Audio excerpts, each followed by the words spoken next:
welcome. Yeah, yeah. It's your favorite Ethiopian and Bajan goddesses, Mercedes Knight and Sarah Seaside. Yeah, yeah.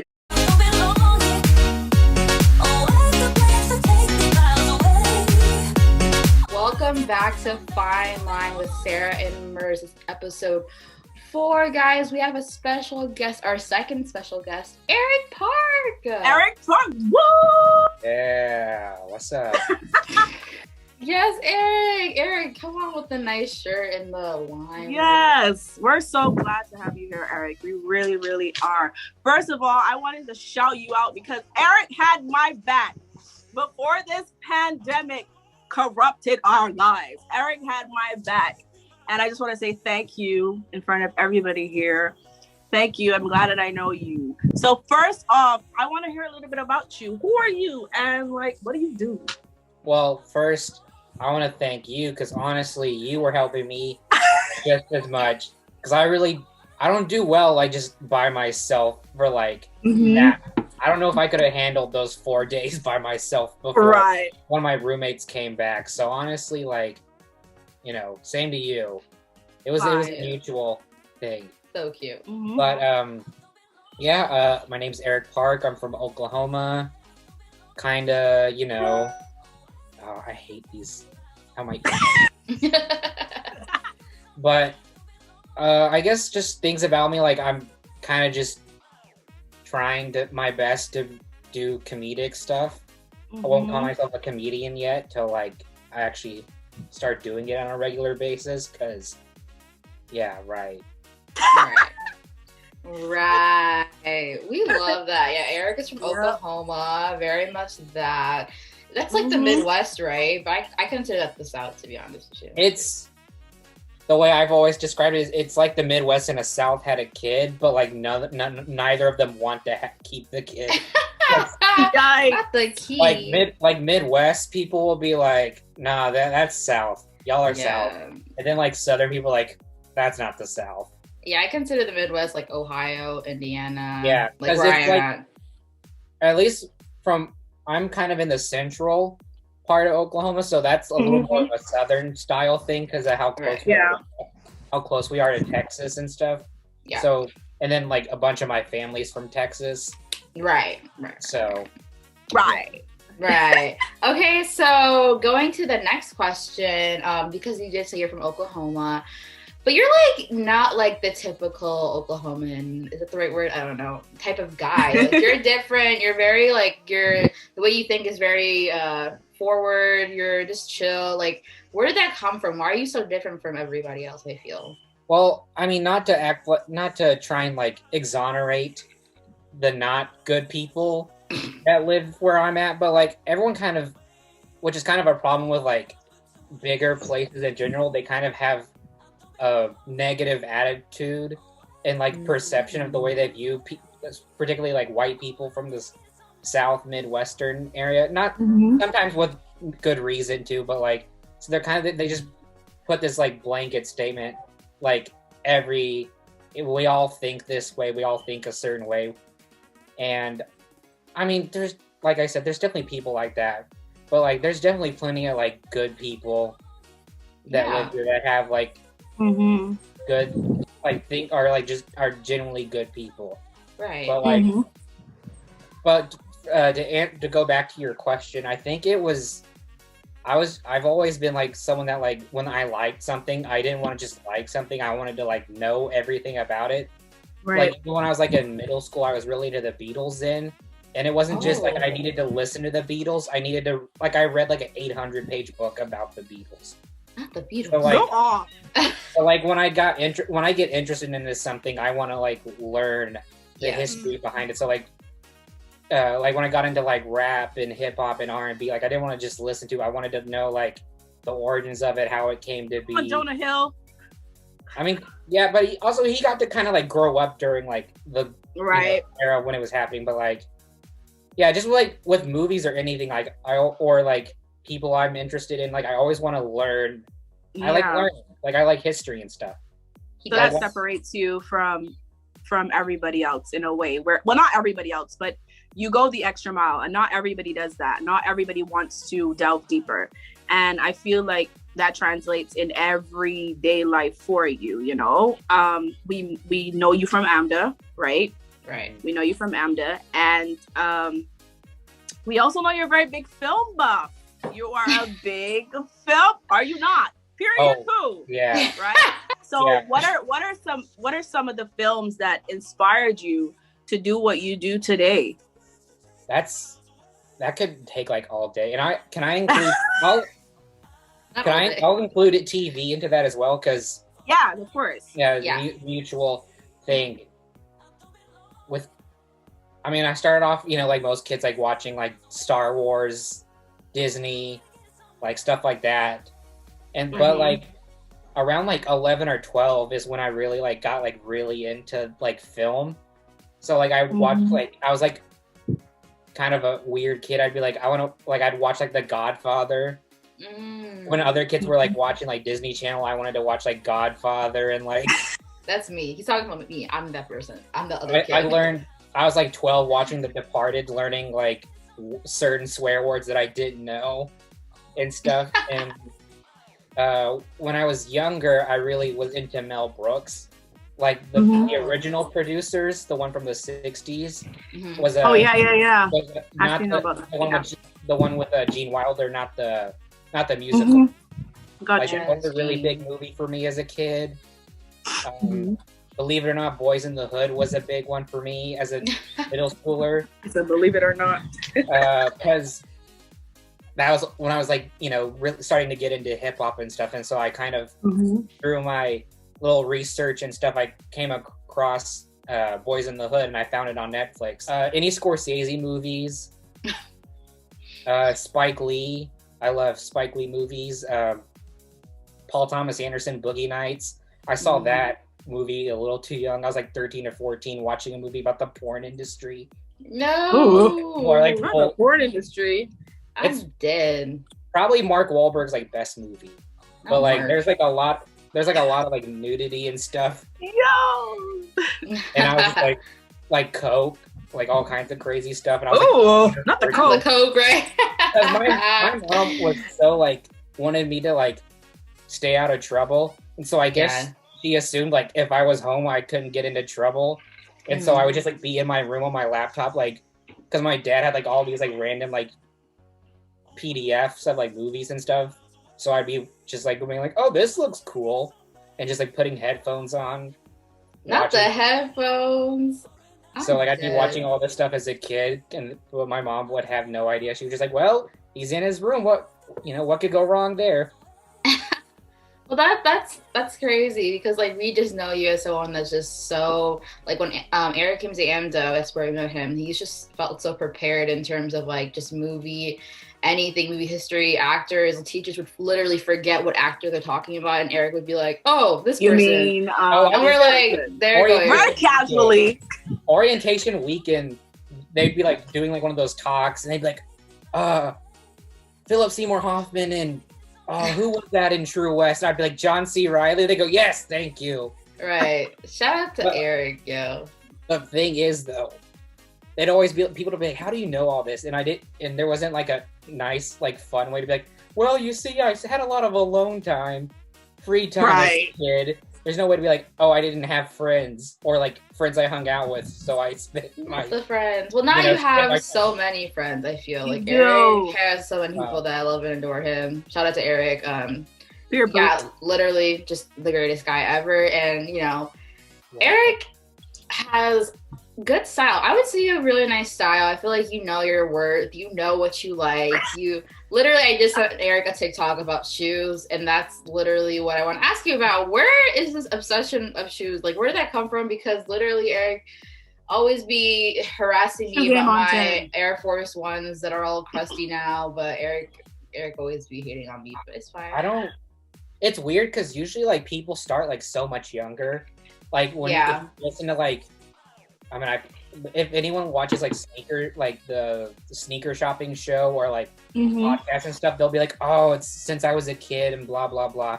But I found what started it for me was when Spider-Man Into the Spider-Verse came out, to coincide with the release, because Miles Morales wears the Air Jordan 1 Chicago ones, and so to like they made like a Spider-Man Air Jordan 1, And all that. Yeah, it's really cool. It has like blue on the bottom of it, and like there's like little dots and stuff around the red. And I was just kind of like, oh, that's cool. I'd like those. And then I like Googled them, and I was like, why is this so hard to find? Like, I had no idea it was like this culture behind sneakers was such like a intense thing. And then I guess because I was doing that, like the internet was like, oh, let's recommend him this video. And then I don't know what it was after that. I just kind of got hooked. I brought some shoes to show and tell. Oh, Eric came prepared. Let him know, Eric. Let him know. Let him know. So these are called the Nike SB High Hair Dunks. As for anyone that knows sneakers, Dunks are like very big right now. Oh, thanks. Travis Scott's one of those guys that like once he wears something, it becomes big. Cool. Yeah. And that's kind of the problem is so now like a shoe that you could get online for like $300 is now worth like $1,000. I'm kind of hoping like the bubble pops soon because I bought these used for like $250, but yeah. I just was like, what's like a fresh pair cost? And I looked and they're like $600 in my size. And okay. Also for whatever reason, well, seriously, no. No. My size is like the common size in Asia, and the sneakers are like really big over there. Mm-hmm. So like because of that, it's sizes are much rarer in my size, so that means the prices go up. Here's another one. This one's a little bit of a wild card. People are kind of mixed about these when I show them, but ooh, come on now. These are the Atmos ZX 8000s Adidas. Atmos is a famous like sneaker store, like clothing store in Japan, in Tokyo. And then this is kind of like a dad shoe. These ZX are like shoes from the 80s, and when the dad shoe wave kind of hit, these started kind of coming back up again. Right. Yeah. Damn. These are Jordan 2s. Oh, come on, Michael Jordan. Right. Jordan 2. Well, that's another thing. I never really paid attention to shoes, but I always remember the Jordan 1s because I used to, like I said, when I liked something, I like to read about. So I'd read like sports books and stuff as a kid. And so I read this book on Michael Jordan, and in the picture, something about like the Jordan 1 was always so cool to me, but I didn't know anything about retros or anything. So I just assumed they weren't, if you weren't alive in 85 to get them, you were out of luck. But like, these were the second model, and they're not as popular, but I really like these ones. Nice. Yeah, so this is definitely a passion. And I know with the pandemic, everything has been so crazy, but I feel like this has been a time where passions have been born out of. Like, it's a very significant time. So what are some passions that you've had that just one, actually? Just let me know one. It doesn't have to have anything to do with art specifically, but I know we're artists, but like, tell me something that was born passionately out of this pandemic for you. Yeah. Anything. I guess, well, I found like shows that like I just had never, like, had always been like a thing. I'd always been like The Simpsons. Like, I wasn't like a Simpsons fan until the pandemic. Like, I'd seen the movie a while ago and was like, oh, this is good. But like, I finally got Disney Plus. Yeah. And they had like 30 years of that show on there. Right. So like, I had, especially like the last 3 weeks, I only had like 2 classes by the end of the I was only going to class like once or twice a day. So I just had so much free time, and they're like 20 minutes each. So I would just started watching like all the Simpsons and was like, this show's, especially like this show didn't only like influence like animated shows, like in just in comedy in general. Like, you can see the influence, like how like regular live action sitcoms changed after The Simpsons came out. And then like a passion for like writing in general. Like, I've been like writing's hard for me, just because like I'm really critical of myself. So like I'll start writing and then be like, oh, this sucks, and then just never touch it again. Or like I'll have an idea and then just never go through with it. But I'm working with some people and we have something kind of brewing, and it's all I'll say is it's animated, partly because I saw The Simpsons and I was like, oh, this is perfect for like my sense of humor. Because with the animated, because of how long it takes to like make it, you can kind of make it where there's like 80,000 jokes in an episode and just fine tuning it with like as many things as much as possible, and I like that. So Eric Park in the club, yeah. We know you got the wisdom of 10,000 men. Oh. So we got a little game for you, right?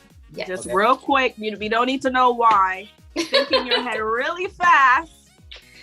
We're gonna call 2 people, right? And you're gonna let us know.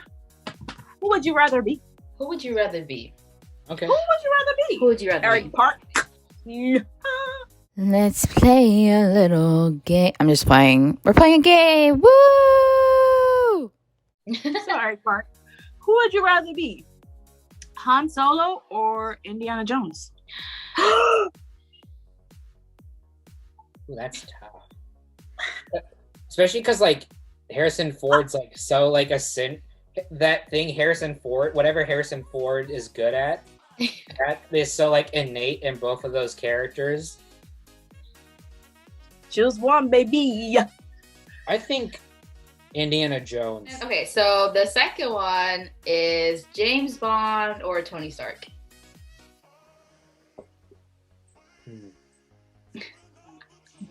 Tony Stark at the end before he went like 5 years forward, 5 years forward when he dies, kids.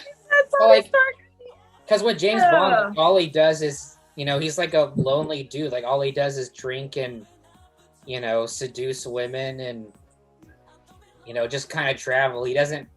Tony Stark at the end like found some sort of, peace, contentment. Like that's why when he snapped, it wasn't a big deal for him because he had. Yeah, he's gonna leave people behind, but he had some fulfillment. Okay, so next one is Princess Leia or Ellen Ripley. Can you repeat the last one? Princess Leia or Ellen Ripley. Ripley, like from Alien? Yeah. Ooh. Because all the people Leia know are dead because Darth Vader blew them up, but also Ripley had her whole lived in a thing for 80 years, so all her family aged out of her. Ooh. Is he okay? I'm just thinking because I'm thinking of because I've seen all the movies and stuff, so I'm trying to think of I'd go Leia. But you know what? That was the end of Who You'd Rather Be. Eric, thank you so much for being our second guest of Fine Line with Sarah and Merc. Is there any projects or anything that you're working on that you want to shout out, social medias, anything? Please do it right now. I don't have any projects coming out, but you can follow me on you can follow me on TikTok. I don't do anything on it, but TikTok, Twitter, and Instagram are all at The Real Eric Park. Okay. Not the fake one. Come on now. The real one, right? As a joke, someone made a fake Eric Park. Oh, that's cute. And all they ever did was just retweet my tweets. Yeah. It got so annoying because the guy who made it, this guy I was talking to from school made a joke oh, I'll make a fake Eric Park account. And I just kind of laughed. And then the next day I get a follow. And I see him, I go, oh man, that was funny. You made a fake account. And he's like, no, I didn't. No. And he was so convincing that I didn't believe him. And it was the last day of school, and it was a ceremony thing, and he went, I'm the fake Eric Park. And walked away. That's funny. I love that. That's period. That's on period. Eric, oh my God, seriously, thank you so much for coming. Sarah, Seaside, Mercedes Night, your favorite Bajan and Ethiopian goddesses here. And guess what? Oh, I have one more This is shout Fine out. Line. This is Fine Line. I have one more shout out. Shout out to Oh. White Boy Summer. Shout out to Chet. Oh, not the White Boy Summer. You're not the Guys, one. Chet the Hanks White Boy is Summer. so funny. We're dead. This is Fine Line. As I said, this has been Sarah Seaside, Mercedes Knight, your favorite Ethiopian invasion goddesses, and we out. We'll see you guys next time.